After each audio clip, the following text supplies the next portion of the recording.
Hey guys, welcome back to GTA 6 Hub. Today I'm going to cover the worst things Rockstar could put in GTA 6 itself. Let's get into the video. Starting off, we have realism. Now, realism goes from, oh, you need to eat, you need to drink, you need to sleep. Or it could even go as far as being, you need to work an actual job to make sure that you have ways to get rid of all that money and make it look like you're earning something legitimately, or file taxes. Basically, realism can go very much farther than you need to eat or sleep. It could even go as far as, hey, put gas in your car. Or, hey, you can't just blow up your car to get fixed. That car is gone forever. Insurance doesn't cover everything, and you're going to have to wait a long time for it to cover an entire car if you decide to break it. It'll be really, really unfun. Now you may be thinking, well, there are people who RP and they love realism. Well, that's RP, and it's still very, very unrealistic. Again, you can't just get shot, die, and then get resuscitated by some paramedic and you're good to go. That is not how it works in real life. Personally, I have not been shot, but I can understand that you need time to recover, you need physical therapy if the shot's bad enough, and if you blow up, well, you're gonna need a little bit more than a resuscitation. You're gonna need some super glue, maybe some tape, and a lot of staples. I don't foresee you getting up from that one for a long time. But realism, it could be fun, and in very weird situations, maybe in hardcore mode even, but it would be a pretty bad addition in general for single player at least. Now the next horrible thing they could add is no modding capabilities, and you may be thinking, now why the hell would they do that? Well, simply put, the game would run a lot more smooth if the files could not be interacted with, and that's all it is.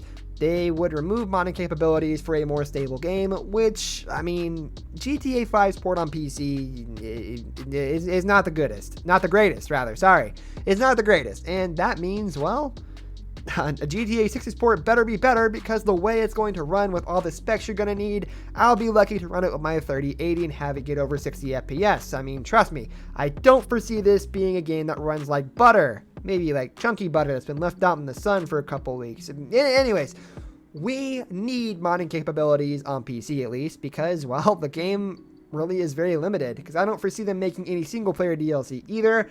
So we really need that modding experience for, well, more things to do in the main game after the game's over, because it's a very short storyline usually for GTA games. Next up, we have too many bad taste jokes, and personally, I'm someone who doesn't get offended. I do not care. I don't care about any jokes that are said. I don't care about any words that are said.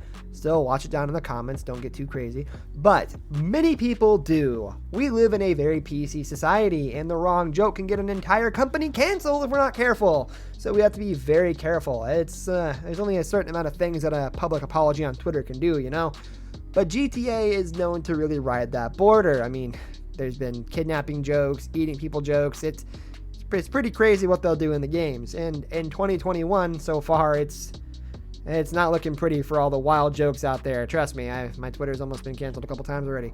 But that's completely fine, because I believe Rockstar has the ability to have competent writers who can get away from those things. The only downside is we are 7 years along in development, around there, if we've been developing since GTA 5, and times have changed majorly since 2013. So we're going to get a lot more different varieties of jokes. We're going to see a lot different culture.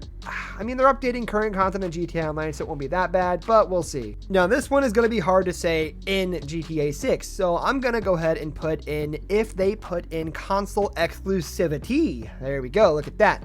Now, as a lot of you know, with the release of the PS5, players were able to get GTA 5 on the PS5 for whatever reason. They released GTA 5 the 3rd, but they were able to do that, and it was a PS5 timed exclusive.